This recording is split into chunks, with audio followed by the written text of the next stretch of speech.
सरकार लगातार महिलाओं के लिए कार्यक्रम जारी कर रही है। कहीं बेटी बचाओ, कहीं बेटी पढ़ाओ, अन्य बहुत सारे कार्यक्रमों को लागू कर रही है। लेकिन इको गार्डन लखनऊ में आज एक ऐसा मामला देखने को मिला जहां पर मैं ये देख पा रहा हूं। अपना कैमरामैन से कहूंगा इन महिलाओं की सूरतों को ज़रा सा दिखाएं।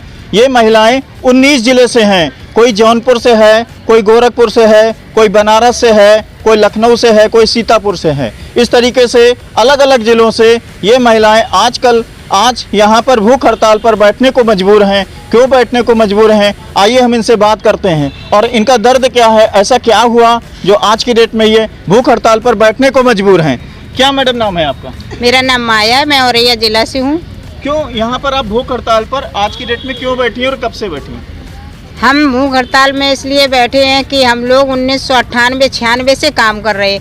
बहुत कम हम लोगों को पैसा मिलता था और गांव 20-20, 25-25 पूरे ब्लॉक देखते थे। इस तरह क्या काम करते थे, गांव में जाते थे महिलाएं। जब वहां पर्दा प्रथा थी और बहुत सारी कुप्रथाएं थी, उन प्रथाओं को हमने महिलाओं से अलग किया। जो घर से बाहर नहीं निकलती थी, पति का नाम नहीं बताती थी, पति को परमेश्वर समझ के नाम नहीं बताती थी, उन प्रथाओं को हमने उन महिलाओं से अलग किया। उनको समझा के कि ये सब है, पति आपका 10 जगह नाम ले सकता तो आप एक बार क्यों नहीं बता सकती हैं, इस तरह से। और पर्दा प्रथा, घूंघट से कोई आए तो नहीं, हमारी सास नहीं, हमारे ससुर नहीं, घर के बाहर नहीं निकलते थे, हम लोगों से भी नहीं। ऐसा क्या हुआ कि यहाँ पर भूख हड़ताल पर बैठी? मेरा सवाल ये, इसलिए हम लोग बैठे कि जब 26 जून 2020 में हमारा कार्यक्रम बंद कर दिया गया तो वो महिलाएं बार बार हमको याद कर रही हैं, बार बार कहती हैं कि हमारे ये समस्या है, हमारा ये केस है। जो हम लोगों ने केसों को सुलझाया, महिला हिंसा से, मारपीट से बचाया, शराफियों से बचाया, तो मांग करते हैं और हमारा कार्यक्रम बंद हो गया। जो हमको 2-4-5 हज़ार मिलता था वो बंद हो गया। अब हम उन गाँव में कैसे जाएँ, हमारे पास किराया ही नहीं, तो कैसे जाएँ, उनकी समस्या को कैसे सुलझाएँ। क्या नाम है आपका? गीता देवी। क्यों बैठी हैं यहाँ पर भूख हड़ताल पर? हम लोग बैठे हैं, जैसे हम इसी से हमारा खर्चा चलता था, महिला समाख्या से। हमें लोगों को 7-8 हज़ार जो भी मिलता था, हम अपने बच्चे पढ़ाते थे। अब सन 2020 तक का तो जून तक का मिला है पैसा। अगर हमारा कार्यक्रम बंद है तो हमें कार्यक्रम की बंद की चिट्ठी दी जाए, अगर नहीं बंद है तो हमें बताया जाए कि हमारा कार्यक्रम क्यों बंद है। अरे सरकार तो कह रही कि महिलाओं को बहुत ज़्यादा बढ़ावा दिया जा रहा है और उनके आगे से आगे कार्यक्रमों को बढ़ाया जा रहा है, और आप कह रहे हैं आपका कार्यक्रम बंद है। कार्यक्रम बंद है लेकिन हमें लोगों को चिट्ठी तो नहीं मिली है।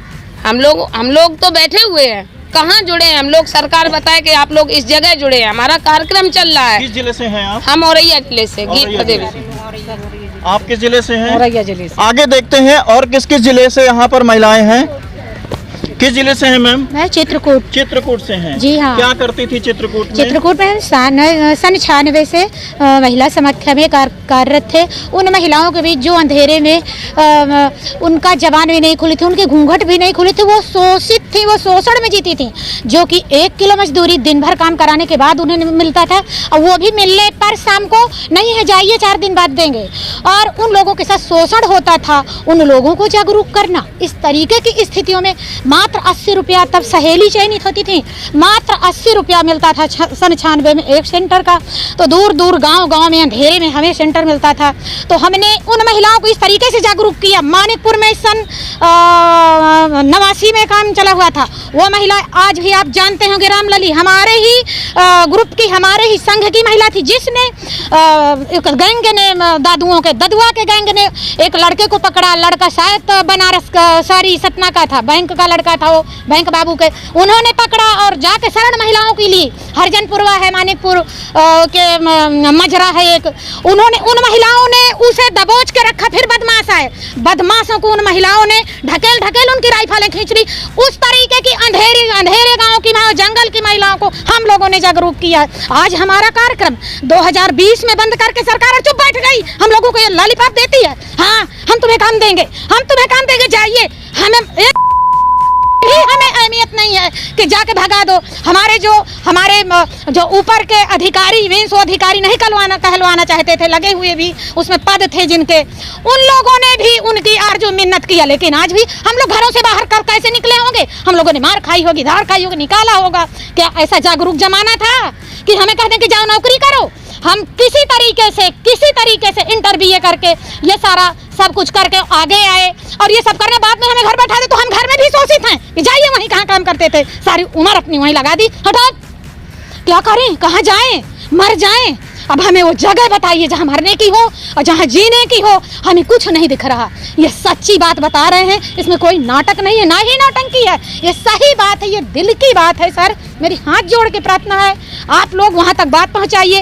हम इस जो ये इस घटना पर, ये जो आज 8 दिन से 7 दिन से यहाँ भूखे प्यासे लतमार बने हुए हैं, ऊपर से बारिश आ रहा है, टट्टी में चल रहे हैं, इतने से पानी बह रहा है। आज हजरतगंज में भी हमने पेट्रोल पंप के पास भी घेराव किया, वहाँ भी पुलिस हम लोगों को दौड़ी, उसका काम ही है हम लोगों को भर भर के फिर यहाँ डाला गया। क्या करें, कहाँ जाएं, अब कहाँ लायक रह गए हम। धन्यवाद सर।